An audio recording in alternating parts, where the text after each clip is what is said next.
Abrir as nossas Bíblias. Por uma questão de adaptação, eu vou usar a Bíblia que eu acredito que seja a Bíblia que mais é lida aqui em Portugal. Eu deixei a minha com a Lourdes, a minha Bíblia dos Claretianos, e vou usar essa tradução que é dos franciscanos capuchinhos.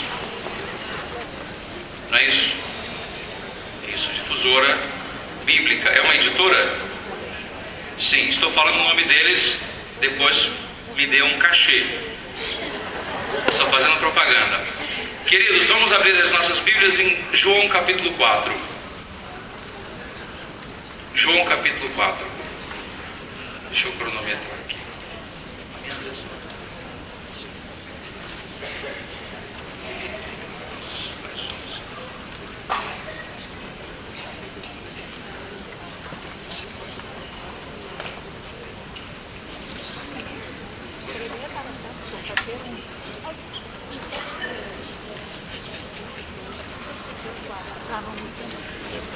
Queridos, eu recebi um e-mail. Aliás, quando souberam que eu estaria aqui, por eu não ser conhecido aqui em Portugal, algumas pessoas foram ao YouTube, à internet, acessaram o site da rádio onde eu tenho o programa. Eu recebi alguns e-mails com pedidos de oração. Foram muitos. Já coloquei diante do Santíssimo Sacramento, na adoração ao Santíssimo. E uma me chamou a atenção especial. Não sei se ela vem de muito longe e se está aqui. Elisa, está aqui? Não. Elisa.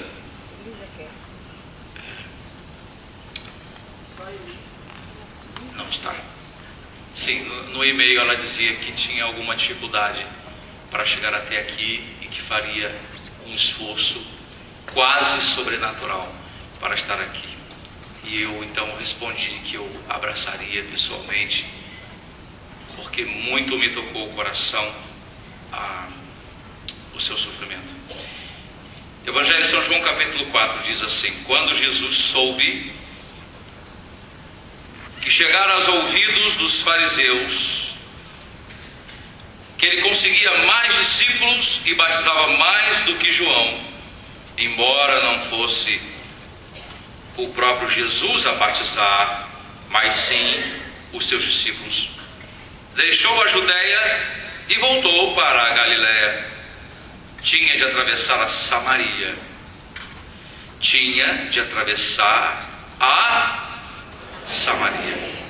Chegou, pois, a uma cidade da Samaria, chamada Sicar, perto do terreno que Jacó tinha dado ao seu filho José. Ficava ali o poço de Jacó. Então Jesus, cansado da caminhada, sentou-se. Sem mais, na borda do poço, era por volta do meio-dia. Entretanto, chegou certa mulher samaritana para tirar água. Disse-lhe Jesus: dá-me de beber. Seus discípulos tinham ido à cidade comprar alimentos. Disse-lhes então a samaritana: como é que tu, sendo judeu, me pedes de beber a mim, que sou samaritana? É que os judeus não se dão bem com os samaritanos. Respondeu Jesus: se conhecesses o dom que Deus tem para dar, e quem é que te diz, dá-me de beber, tu é que lhe pedirias, e havia de dar-te água viva. Disse a mulher: Senhor, não tens sequer um balde e o poço é fundo. Onde consegues então a água viva? Porventura, é mais do que o nosso patriarca Jacó, que nos deu este poço de onde beberam ele, os seus filhos e os seus rebanhos? Responde então Jesus: todo aquele que bebe desta água voltará a ter sede. Mas quem beber da água nunca mais terá sede. A água que eu lhe der há de tornar-se nele em fonte de água que dá a vida eterna. Disse-lhe a mulher: Senhor, dá-me dessa água, para eu não ter sede, nem tenha de vir cá tirá-la. Respondeu-lhe Jesus: Vai, chama o teu marido e volta cá. A mulher então responde: Eu não tenho marido. Jesus então disse: Dissestes bem, não tenho marido, pois tiveste 5, e o que tens agora não é teu marido. Nisto falaste verdade. A mulher então disse: Senhor, vejo que és um profeta. Os nossos antepassados adoraram a Deus neste monte. Abrindo um parênteses, por isso que eles estavam brigados, judeus e samaritanos. A briga é por causa disso aqui. Os vossos, lá no versículo 30, 21, a letra pequena, né? Mulher, perdão, é 20. Senhor, vejo que és o profeta. Os nossos antepassados adoraram a Deus neste monte. E vós, os judeus, dizeis que o lugar onde se deve adorar está em Jerusalém, no templo. Jesus então fala para a mulher: Mulher, acredita em mim. Chegou a hora em que nem neste monte, nem em Jerusalém, haveis de adorar o Pai. Vós adorais o que não conheceis. Nós adoramos o que conhecemos, pois a salvação vem dos judeus. Mas chega a hora, e é já, em que os verdadeiros adoradores hão de adorar o Pai em espírito e verdade, pois são assim os adoradores que o Pai pretende.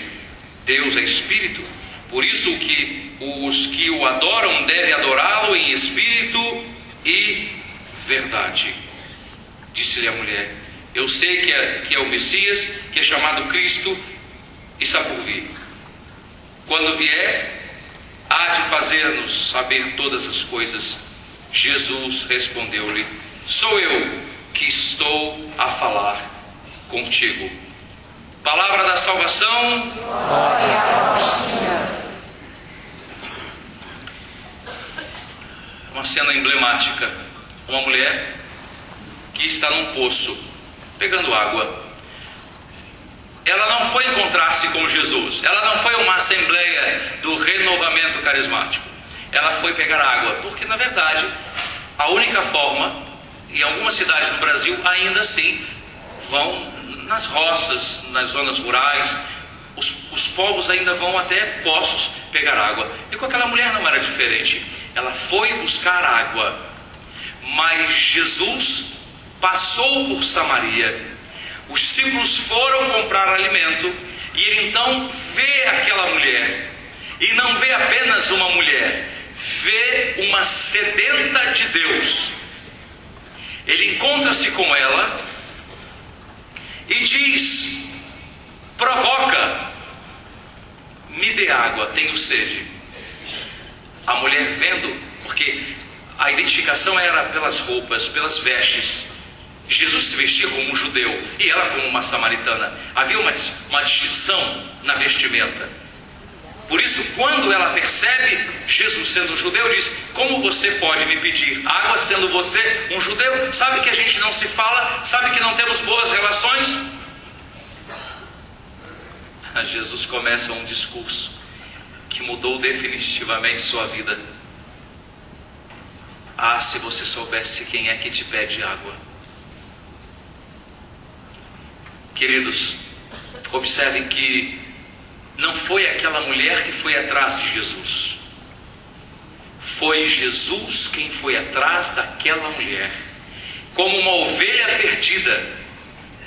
Quantos neste dia, nesta manhã, não estão como esta samaritana, ainda com dúvidas se adoramos no monte ou em Jerusalém? Quantos que não estão na igreja há tantos anos, 5, 10, 15, 20, 30, 40 anos, 50 anos, mas ainda estão ressecados, precisam mergulhar novamente no Espírito e beber desta água novamente. Quando você se arrumou, você se aprontou, você se vestiu para vir para esta assembleia, o Senhor já estava preparando para você esta manhã, este encontro, esses dias que estaremos juntos, para dizer a você: eu tenho uma água viva para você, para reavivar a tua fé. Muitas pessoas com depressão, pessoas com, não sei como vocês chamam aqui, mas síndrome do pânico, pessoas que têm medo de ir para a rua, medo de pegar um ônibus, autocarro, medo de abraçar algum projeto que a igreja lhe confiou, pessoas que estão afastadas de Deus por conta do pecado. Esse encontro com Jesus no poço, ele demonstra para nós uma analogia com a parábola da ovelha perdida, porque o pastor vai atrás da ovelha, Jesus vai atrás daquela mulher, ele chega a Samaria e consegue provocar no coração daquela mulher o desejo de perguntar: quem é você? E Jesus disse: eu tenho água para você. Mas até então ela não reconheceu como o Senhor. Apenas quando ele apontou o pecado dela, não para condená-la, mas para que ela mesma fizesse uma autocrítica. Vá lá e busque o seu marido. Eu não tenho marido. Sim. Você teve 5 e o que você tem agora, ou seja, eram 6. No Brasil essa mulher teria um outro nome. Acredito que aqui também. E aquela mulher então se vê descoberta. Porque aquele que se encontra com Jesus, ele precisa ser descoberto, rasgar o coração. Porque seria muito fácil e prático aquela mulher simplesmente dizer: ah, sim, então eu quero esta água. E Jesus diz: está bem, querida, eu sou essa água viva. E ela continuaria com um marido que não era dela. O aproximar-se com Jesus, ele significa uma mudança de vida. Aquele que abraçou a causa de Jesus Cristo, aquele que foi mergulhado no seu Espírito, não pode ter conivência com o mundo. Como que nós estamos orando a Deus, e nesses 3 dias, começamos ontem, hoje e amanhã, e chegamos na segunda-feira, vamos para casa e assistimos as novelas diabólicas que o Brasil manda para vocês. Como que nós vamos dizer: Senhor, enche-me de água viva, se na minha casa ainda o demônio participa das minhas reuniões?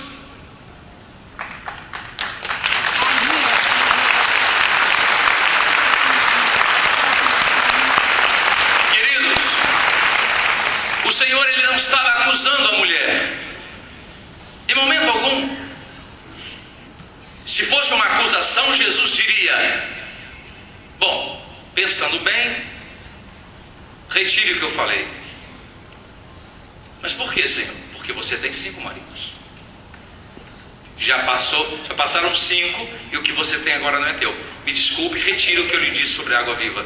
Não foi isso que ele fez. Não foi. Quando essa mulher diz: eu quero esta água, para que eu não volte aqui novamente, Jesus então cria uma estratégia de desnudar a alma. Vá lá e chama seu marido. O ponto fraco dela era esse. Aquele que diz: Senhor, eu quero. Aquele que vem para a Assembleia do Renovamento e diz, e não somente na Assembleia, nas pastorais, movimentos, em todas as instâncias ou circunstâncias: eu quero me encher de Deus. Eu digo a você, Se você não se esvaziar do mundo, Deus não será completo na tua vida.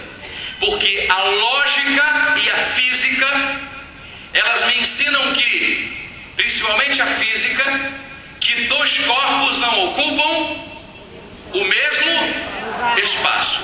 E a lógica na filosofia vai me dizer assim, exatamente, duas situações conflitantes não podem trazer a paz.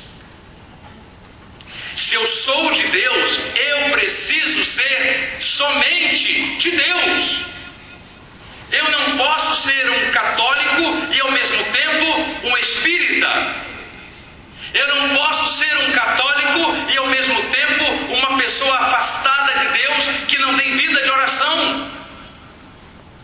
Eu não sei se aqui vocês utilizam a expressão católico não praticante. Vocês usam?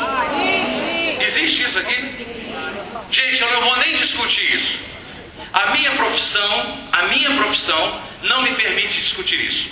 Eu sou cardiologista, médico cardiologista. Está bem? Eu nunca fiz uma faculdade de medicina, mas eu sou médico não praticante.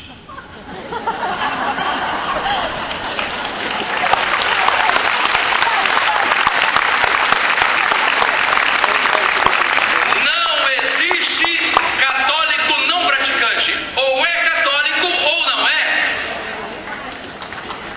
Nós precisamos, só um momento, nós precisamos marcar a história do nosso país. Olha, eu já me senti num português. Porque a maior crise que um país pode ter não é financeira, é uma crise de fé. Porque quando o povo se volta para Deus, não lhe falta o pão de cada dia. Não encontram-se políticos corruptos. Quando Deus entra na história, Deus muda a história do homem. O homem não muda Deus, porque Deus é imutável na sua essência. Mas o homem é mudado por Deus. Como que eu, sendo um pregador da palavra, sendo um homem de Deus, eu sou desonesto? Eu passo cheque sem fundo, compro e não pago. Sou casado, mas olho a mulher do outro. Posso até achar bonita. Oh, bonita, você bonita, você bonita. Mas não cobiçar. No Brasil, existem muitos homens safados. Eu não sei se aqui se utiliza essa expressão. Portugal não tem homem safado, graças a Deus. Mas lá quando passa uma moça, aqui vocês chamam rapariga. Homens casados, católicos, acabaram de sair da Eucaristia.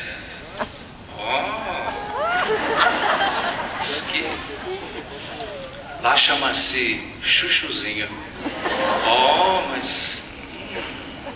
Mas você é casado? Sim, mas eu não estou morto. E aí eu vou para casa e digo: glórias a ti, Senhor. Querido, não é esta adoração que o Pai quer. Os verdadeiros adoradores adorarão em espírito e em conhecereis a verdade vos libertará. Senão nós teremos apenas uma igreja que vem para o santuário, ou vão para as suas igrejas, suas paróquias ou comunidades ou capelas, mas não tiveram uma vida, não tiveram um encontro pessoal com Jesus. Eu quero voltar para o Brasil acreditando que aquele que está vivendo uma vida errada, ele vai procurar um sacerdote. Eu não sei se vocês têm aqui confissões, padres atendendo confissões. Mas na primeira oportunidade você vai procurar um sacerdote e vá se confessar. Queridos, o catecismo nos diz que existem 2 sacramentos de cura. Vocês sabem me dizer quais são os 2 sacramentos de cura? Como?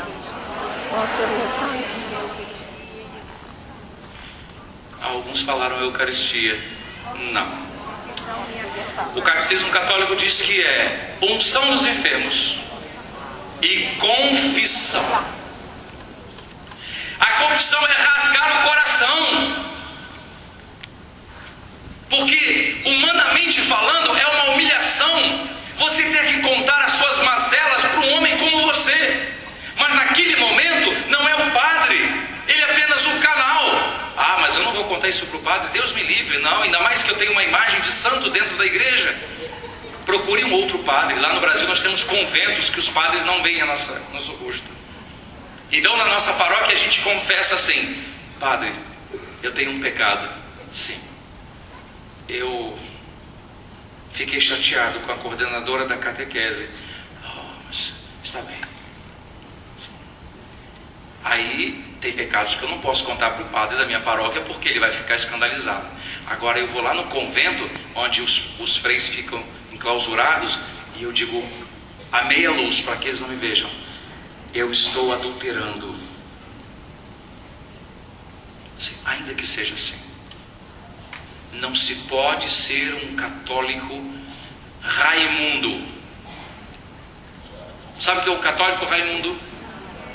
Um pé na igreja, um pé no mundo. Um pé na igreja, um pé no mundo. Ou você é de Deus ou não é. Quantos aqui não querem esta água viva, mas tem 5 maridos? Novelas pornográficas. E eu me envergonho e peço perdão a vocês pelo que o Brasil tem feito com vocês, trazendo novelas diabólicas para contaminar o coração de vocês. Talvez esse seja um dos maridos. O segundo marido talvez seja os vícios de bebidas e de fumos. Um terceiro marido talvez o adultério. Um quarto marido talvez pornografia na internet. Consegue entender o que eu estou dizendo? Sim. Está bem. E vocês me ajudem se eu disser algo que talvez não seja da compreensão do povo. Não dá tempo de você fechar um raciocínio e tentar se preocupar com a... Por isso seria bom um tradutor aqui ao meu lado. E um quinto marido. A apatia espiritual. E o que você tem agora não é teu. É essa tristeza que você carrega no seu coração. Essa tristeza. Porque um católico, um cristão, não pode ser triste. Ele tem a alegria da ressurreição. Ele vive na expectativa da vinda gloriosa de Jesus, porque nós cremos que Jesus vai voltar. Não cremos nisso? Sim, é uma verdade bíblica, teológica. A igreja assim prega. Cremos na vinda gloriosa de Jesus, mas quando Ele voltar para buscar a sua noiva, como estaremos nós? Queremos estar preparados, dizendo: Senhor, eu não quero mais esses 5, 6 maridos que eu carrego na minha história. Eu quero confessar, eu quero ser curado da minha alma.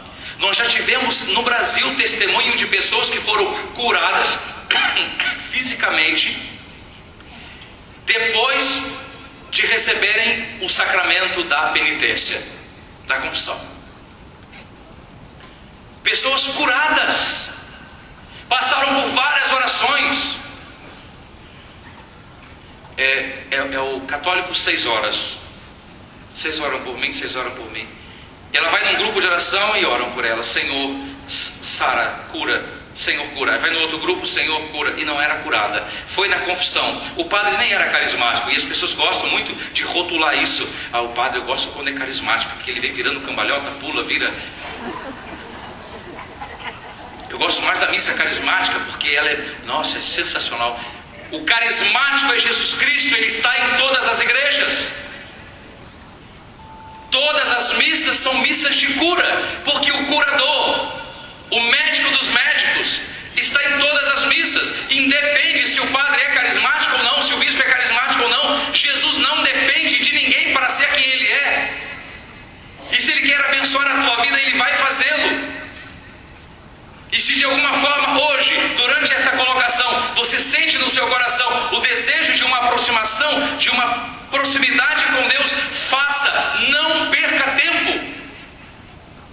Eu não conheço lugar onde mais se reza do que um avião em turbulência.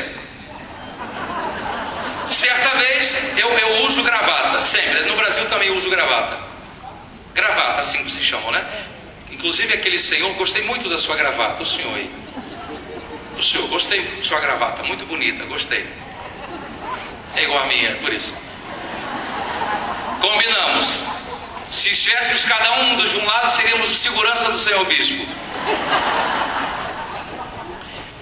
Certa vez eu entrei num avião, fui pregar num estado. No Brasil nós temos voos que duram 12, 13 horas, 15 horas. Eu vim de lá para cá, do Brasil até Portugal, 9 horas de voo. E em alguns lugares no Brasil, eu cheguei a ficar 13 horas dentro de um avião, viajando dentro do próprio Brasil. E eu estava de terno, mas estava com uma cruz. Depois disso, nunca mais eu usei cruz. Sim, eu de terno, e de repente, eu com uma cruz, entrei. E, como vai, padre? Eu não sou padre, não. Sou leigo, missionário. Mas você explicar isso para as pessoas que não são da igreja? E foram entrando e, como vai? Quando o avião, estávamos passando sobre a floresta amazônica e disse que ali há uma área de sombra que o satélite não consegue rastrear o avião. E entramos numa turbulência que máscaras caíram, foi uma barulheira. As pessoas se agarravam e diziam: padre, padre. Naquele momento eu fui ordenado sacerdote sem ser.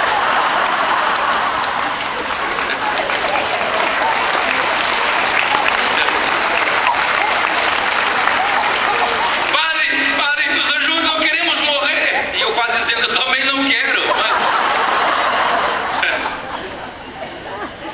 E eu saí do avião pensando o seguinte: quando eu entrei, ninguém me cumprimentou, muito pelo contrário, me olhavam e diziam: mais um padre. Mas quando ficamos mais ou menos uns 10 minutos em turbulência, devia ter batizado, crisma, tudo junto ali. Queriam todos os sacramentos, porque o homem tem esta natureza, só busca Deus quando está precisando. Quando o rei Ezequias esteve doente, Isaías foi à sua casa e disse: arruma a tua casa, prepara tudo, porque você vai morrer. Isaías saiu, o rei Ezequias virou-se para a parede, chorou copiosamente e disse: Senhor, tu me conheces, sabe quem eu sou, sabe que eu ando na tua presença. E estava Isaías ainda na entrada, quando Deus disse: Isaías, sim, Senhor, volte lá e diga ao rei Ezequias que eu ouvi a sua oração.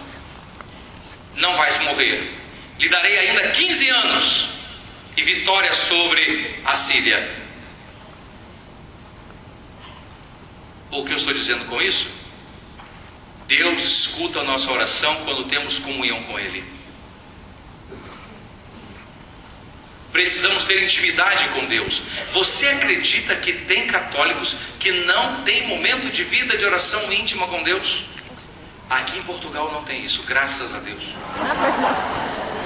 Mas no Brasil, nós temos um time, um grupo de pessoas que trabalham na igreja, na secretaria da igreja, são secretárias do padre, são amigos do bispo, passam as batidas, as estolas, lavam, passam a ferro. Mas quando você entra na vida daquela pessoa, você descobre é uma pessoa que trabalha na vinha e não conhece o vinhateiro. Catequistas, não é o caso de Portugal. Eu tenho que falar do meu Brasil que vive uma crise de fé. Eu digo do meu Brasil, do meu país. E eu não poderia chegar aqui, seria deselegante e antibíblico chegar aqui e apontar o erro de vocês, enquanto eu tenho uma trave no meu olho. Mas eu ontem disse na presença do senhor bispo e dos sacerdotes que eu vim aqui aprender com vocês, porque vocês levaram o evangelho ao continente, vocês nos catequizaram. Tenham uma experiência profunda com Jesus Cristo. Tenha experiência com Jesus Cristo. Eu vou contar uma coisa a vocês. Eu fui fazer uma pregação numa paróquia. E chegando lá, encontrei um povo muito animado. E lá nos fundos, lá atrás, na última cadeira, chegou um senhor. Sentou-se. Não tinha nenhuma identificação. Fiz a pregação. No final, ele se aproximou e a coordenação me disse: esse aqui é o nosso padre. Eu disse: oh meu Deus, será que eu falei alguma besteira? O padre disse: quero falar com você. Aí os coordenadores disseram: sim, padre, pode falar. Disse: não, em particular. Eu disse: agora então ficou ruim a coisa para mim. Nos trancamos numa sala. É evidentemente que eu só estou contando isso porque a probabilidade de vocês descobrirem é de 1 em 1 quintalhão. É impossível. Nem no Brasil se descobriria. Por isso eu conto com liberdade. Ele me disse: tu conheces Nicodemos? Eu disse: sim. João capítulo 3. Sim. Eu sou Nicodemos. Eu disse: sua bênção, padre Nicodemos. Ele disse: não. Meu nome não é Nicodemos. Eu sou Nicodemos. Você é um leigo. Eu estava ouvindo a sua palestra. Eu me senti como Nicodemos que teria que conversar com você separadamente. Estou vivendo uma crise. Tem hora que desanimo. Bom, o meu queixo caiu. Eu disse: mas ao mesmo tempo aliviado. Eu disse: sabe, bom que ele não vai me chamar a atenção. E ele disse: se importa de orar por mim? Eu disse: padre, vamos fazer assim. O senhor pode orar por mim? Ele disse: está bem, mas depois você ora por mim? Não, primeiro só ore por mim e eu digo depois se vou ou não. E eu me ajoelhei e ele ficou orando por mim. E o pessoal do renovamento atrás da porta escutando. Eu escutava, porque eu escutava. Estava orando como se estivesse esperando algo terrível, né? Eu me ajoelhei e o padre pôs as mãos. A oração mais simples que eu recebi de um sacerdote. Ele disse: Deus, abençoe este teu filho. E começou a chorar. E eu fiquei quieto. Eu de joelhos, ele com as mãos na minha cabeça, e começou. Ficamos mais ou menos uns 10 minutos assim. Eu me levantei.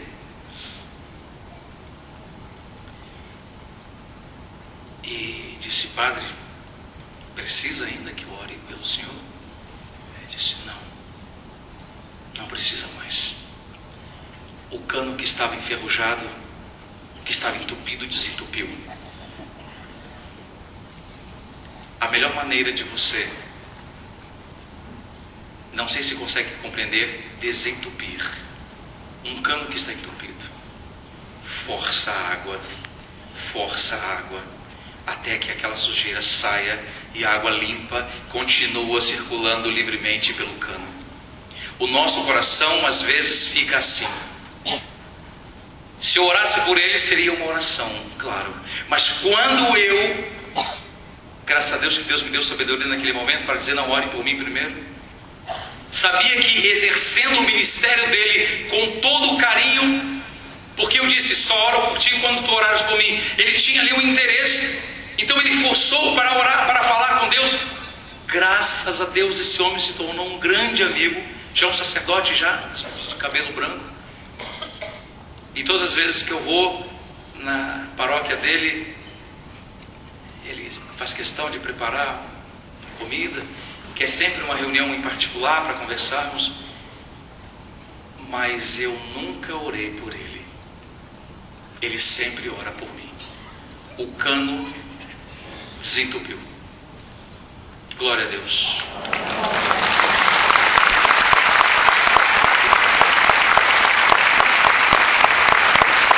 Certa vez eu estava dando uma entrevista numa rádio em São Paulo, Rádio Católica, Rádio Católica FM.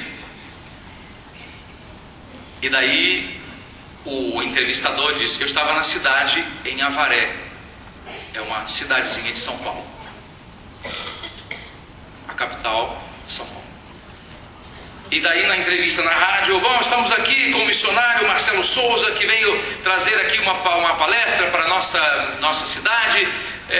Vou fazer uma pergunta para o senhor, que eu sei que é fácil o senhor responder, mas alguma vez o senhor desanimou? Alguma vez o senhor desanimou de seguir em frente? A minha resposta foi: sim, quase todos os dias.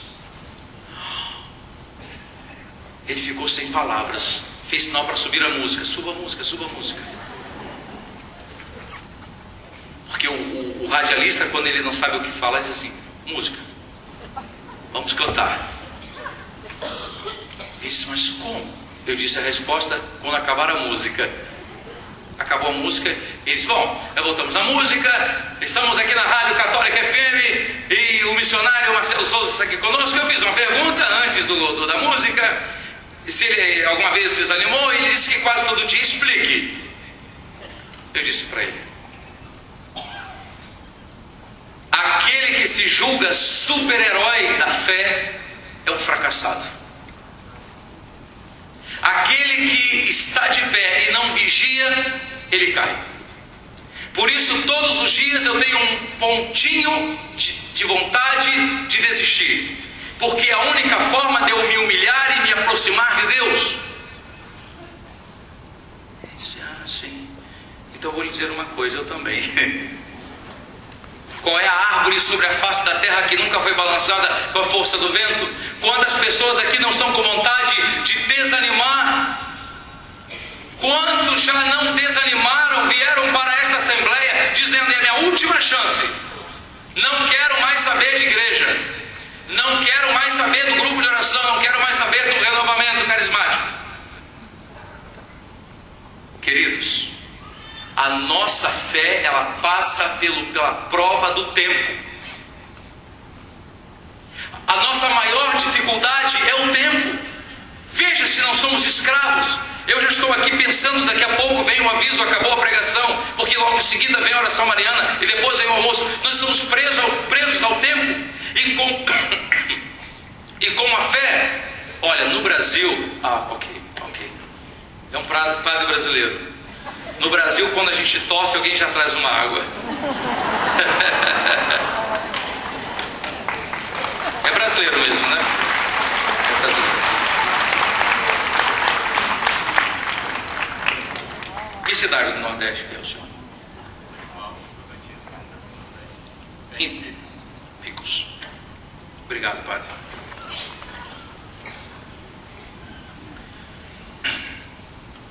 Nós ressecamos em algum momento e precisamos de água. Mas às vezes o que estamos fazendo nos impede de ir até a água, e por isso que alguém precisa vir e trazer. E parece que ela fica mais gostosa quando alguém traz, porque tem um gosto de gratidão.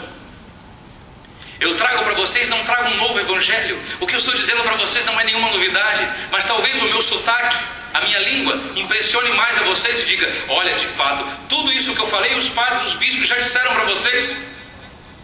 Mas talvez em português do Brasil fique mais convincente. Volte-se para Deus. Busque a água viva. Diga: Senhor, eu não quero ser um católico Raimundo, um católico mais ou menos. Não quero ser um católico não praticante. Eu quero ser todo de Deus. Eu quero renunciar a essas novelas, as bebedeiras. No Brasil nós temos as cachaças. Volta e meia você tem alguém que sai da igreja e depois você encontra com um copo. Paz do Senhor, irmão. Paz do Senhor, irmão. Amém. Glória a Jesus. Bêbado.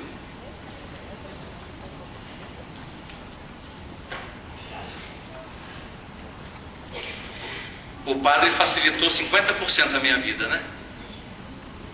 Botou na cadeirinha tão baixa. A ingratidão, padre, faz isso com a gente, né? Mas tudo isso faz parte de uma dinâmica sem convidarmos nada. A água chegou até mim. Mas eu não posso esperar que o padre coloque a água na minha boca. É preciso que eu faça um esforço. A palavra de Deus chega ao coração de todos vocês.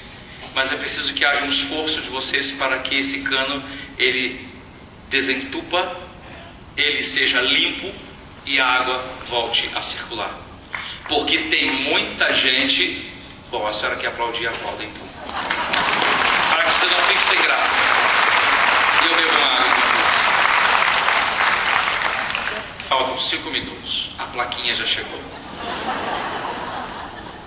Somos escravos do tempo. É preciso que eu faça um sacrifício. Eu tossi. Realmente, eu estava pensando, eu preciso ir buscar água, mas eu não estou com o microfone. Como vocês chamam? Hã? Lapela? Não. Portátil. Ah, sim, está ali. Então, se eu vou falar e vou pedir água, eu vou falar e vocês não vão me ouvir. Então, como? O meu ofício e água. Alguém precisava trazer. Mas só que ele deixou numa altura que eu também, ainda assim, tenho que... Por isso que em alguns momentos eu digo... O sacrifício... Em alguns momentos eu preciso não falar mais para beber água. Amém? Enquanto você falou amém, peguei minha água, viu? Sabe o que significa isso? Você precisa também dar um tempo para a sua família. Tem gente que vive na igreja, come na igreja, dorme na igreja, mas em casa os filhos estão passando fome da palavra de Deus. Existem muitos filhos de coordenador de grupo de oração que perderam a fé, porque viram seus pais dentro da igreja 24 horas, mas não tinha tempo para ser pai. A tua vocação primeiro é a tua família. Paulo diz isso em Timóteo, quando diz: aquele que não cuida dos seus de casa, de sua família, é pior do que o incrédulo, do que uma pessoa sem fé. Existe algum momento em que eu preciso deixar vocês para beber a água.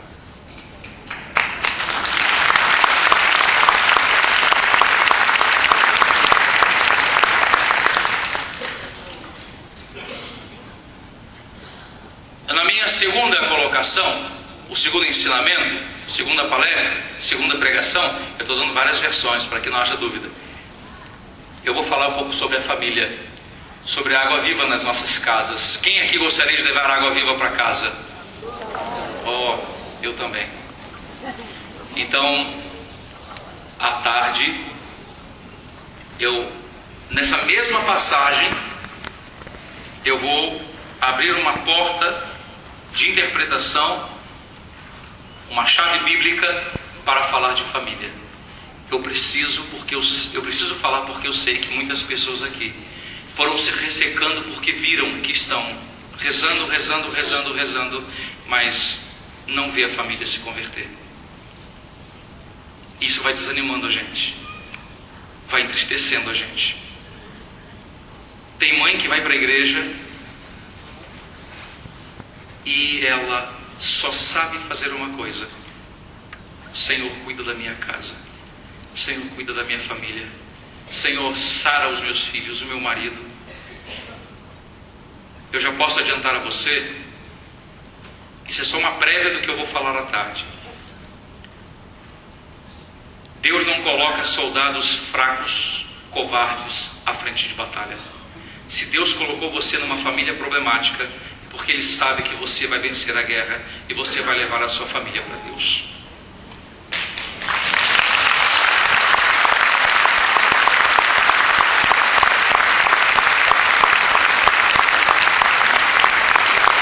Sejamos então cheios do Espírito Santo. Mas lembramos da física. Dois corpos não ocupam o mesmo espaço. Aquela mulher, a samaritana, queria água, mas tinha 5 maridos. A água e o esgoto não pode. Na sua casa você tem a caixa d'água, não sei como vocês chamam aqui, mas a caixa d'água, o reservatório ou a cisterna, mas você também tem o esgoto. Se você juntar os dois, você não consegue beber. Por isso, você não pode trazer as coisas de Deus e as coisas do mundo, porque quando você junta, já não serve para nada, nem para lavar a sua roupa. E nós somos um povo que tivemos as nossas vestes alvejadas pelo sangue de Jesus Cristo. Eu termino falando para vocês de um testemunho. Num dos livros que eu escrevi, eu pus esse testemunho. Eu tenho 5 minutos, então já tenho 4 agora, é claro. 3 talvez. 2, não, também não vamos correr. A diferença é de 4 horas, não na velocidade do relógio. Eu quero terminar contando um testemunho muito, muito bonito, que eu acredito que você vai começar a exercitar também isso. Nós temos no Brasil um monge chamado, ele é beneditino, Dom Cipriano Chagas. Ele é o fundador da Comunidade Emanuel do Brasil. Ele aprendeu com a Comunidade Emanuel na França. Ele já tem 90 anos, 92 anos. Um monge muito respeitado pelo bispo, respeitado que eu digo, apoia o trabalho dele no movimento carismático, no renovamento carismático. Lá nós chamamos de renovação carismática. E ele fez uma pregação sobre o poder do sangue de Jesus. Preste bastante atenção. Ele dizia assim: nós católicos deveríamos invocar mais o sangue poderoso de Jesus. Quando você tiver um problema, atravessar uma tribulação, diga: Jesus, lava-me com o teu sangue. Jesus, lava-me com o teu sangue. Bom, ele fez uma pregação de 1h30. Eram 10 horas da noite, no centro da cidade, no centro do Rio de Janeiro, próximo ao mosteiro é a Praça Mauá, um local muito perigoso. Quem já esteve no Brasil e esteve nessa região, se você está aqui, você teve um livramento de Deus. É uma das áreas mais perigosas pela prostituição e criminalidade. Acabou o encontro, já eram 10 horas, 10h30 da noite. Algumas pessoas se dirigiram de carro e outras foram para o ponto de ônibus. Como vocês chamam aqui? Não, o ponto. Paragem? Na paragem de autocarro. Do autocarro. Nossa, difícil, hein? Na parada do autocarro. Então ela estava na parada. Na paragem? Estava na paragem. Tinha umas 5 pessoas e estava ela lá. Dona Marlene, o nome dela, estava ela. Então vem um ônibus, vem um autocarro, pegou um grupo e foi embora. O outro, ele pegou e foi embora. Porque lá no Rio de Janeiro nós temos ônibus ou autocarro para várias regiões e um atrás do outro. Quase que eles ficam mesmo, literalmente um atrás do outro. E quando ela ficou sozinha, porque o ônibus dela atrasou. Olhava para o relógio. De repente vieram 2 assaltantes. Como vocês chamam aqui? Sim. assaltantes. É bandido em qualquer lugar. Interessante isso. Bandido em qualquer lugar. 2 bandidos, 2 assaltantes. Um assalto. Fechou os olhos e lembrou-se da oração que aquele monge beneditino havia ensinado. Clame o sangue de Jesus. Ela começou: Jesus, lava-me com o teu sangue. Jesus, lava-me com o teu sangue. Mas ela não falava. Ela apenas fazia oração mental. Fechou os olhos e fazia oração mental. E os assaltantes então: tire a pulseira, o relógio, o colar, brincos, o que tiver, a carteira, o dinheiro. E ela então deixou livre. E de olhos fechados, o que ela falava? Jesus, lava-me com teu sangue. Esta rua chama-se Rua Dom Gerardo. Não sei se o padre brasileiro conhece. No Mosteiro de São Bento. Rua Dom Gerardo. E tem a Rua 1º de Março, que é uma principal avenida do Rio de Janeiro. Uma das principais. Tarde da noite, ninguém na rua. Os ônibus somente que passam à noite, naquela região portuária do Rio.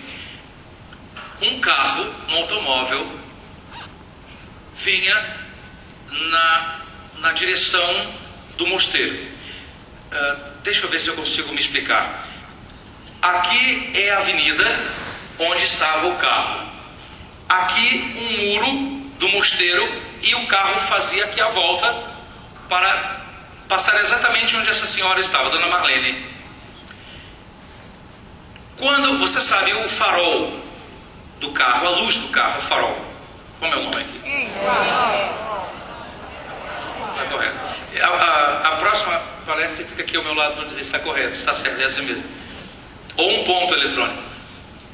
O farol do carro ele tem uma luz unidirecional. É diferente dessa lâmpada que está aqui no auditório, que tem 360 graus. Ela consegue iluminar todos os cantos. A luz do carro é projetada para apenas a frente. O farol do carro, quando chega no muro onde está o mosteiro, o carro faz a curva. O farol então vai acompanhando o muro e bate sobre a mulher que estava na paragem. Ligaram uma sirene. Sirene mesmo? Uma sirene. Os assaltantes, os bandidos, pensaram o quê? Quem? Foram embora, largaram tudo e a mulher continuava com os olhos fechados dizendo: de olhos fechados. Então o carro parou. Era uma ambulância do Hospital dos Servidores do Estado, que ficava bem próximo. Uma ambulância. Saiu o paramédico e o motorista. Chegaram perto dela e disseram: senhora, onde estão? A senhora está bem? Sim, graças a Deus, estou bem. Ainda bem que vocês chegaram. Onde estão os que estavam lhe ajudando? Não estavam me ajudando. Eles estavam me assaltando. Eu disse. O médico, então, o paramédico, olhou para o motorista e disse: senhora, lhe perguntamos se estava bem. E aqueles homens, achávamos que estava lhe ajudando, porque quando o farol do nosso carro, da nossa ambulância, virou-se, voltou-se para a senhora, nós vimos a senhora lavada de sangue, de cima a baixo.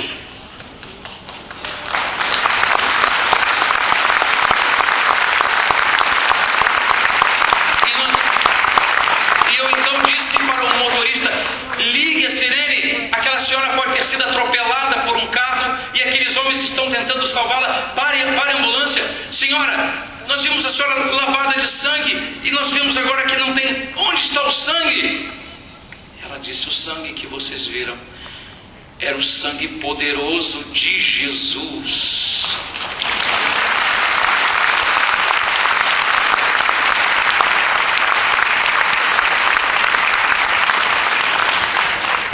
Que o sangue de Jesus derramado na cruz e a sua água que sai do seu lado nos purifique.